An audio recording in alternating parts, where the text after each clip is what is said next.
Kwa majina mimi naitwa Fadhili Liwaka, ni mbunge wa jimbo la Nachingwea.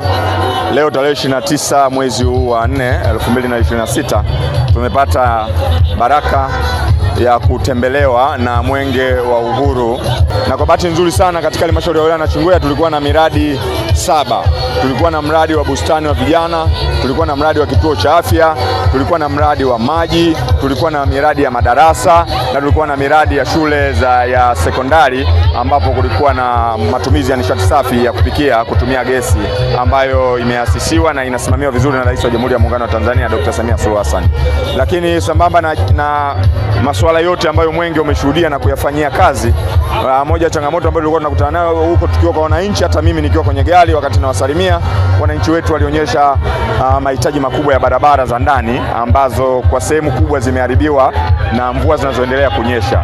Na hili jambo kwa niaba ya wananachingwea na watu na wananchi wenzangu kwamba nchi nzima kwa sasa imepata athari kubwa sana ya mvua nyingi, ambapo barabara nyingi za ndani zimekatika.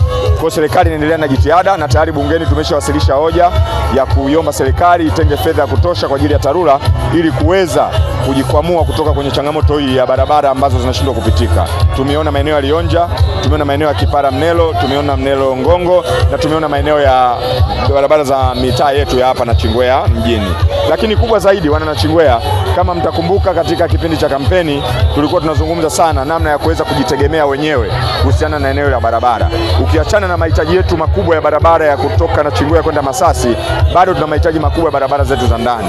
Hivyo tuliweka nia ya pamoja na baraza la madiwani pamoja na madiwani wenzetu tununue mitambo ya kuchonga barabara zetu wenyewe, na hapa tulikuwa tunajielekeza kwenye kununua mitambo ya kuchonga barabara, yani greda, vijiko pamoja na tipa, ili kuondoa adha ya kutafuta kandarasi nyingi pale barabara zinapokuwa zimepata changamoto kama ilivyotokea safari hii. Kwa hiyo niwatie moyo wananchi wa Nachingwea, jambo hili tumelikubali, tumelipitisha na tunaendelea kulifanyia kazi ili tuweze kupata mitambo yetu wenyewe ya ndani ambayo itatusaidia kuweza kutatua changamoto hizi kwa wakati. Vinginevyo nitoe shukrani na pongezi nyingi kwa Dr. Samia Suluhu Hassan kwa kazi kubwa aliyoifanya ya kutekeleza miradi mbalimbali ya maendeleo.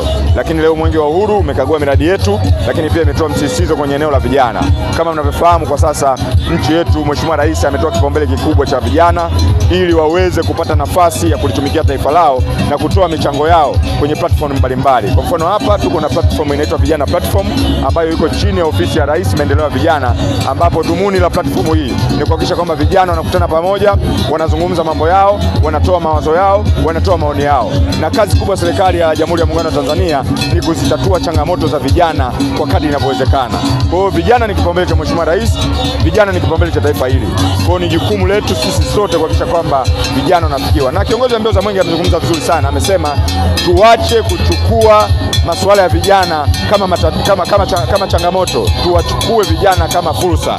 Yaani vijana wasiwe matatizo, bali wawe fursa ya kuijenga nchi yetu. Hii inanipa moyo sana, na mimi ukizingatia ni kijana, kwamba sasa ni wakati wetu vijana kuweza kuifikia ile ndoto ya kutumikia nchi yetu tukiwa tumepandikiza mawazo yetu. Asante sana.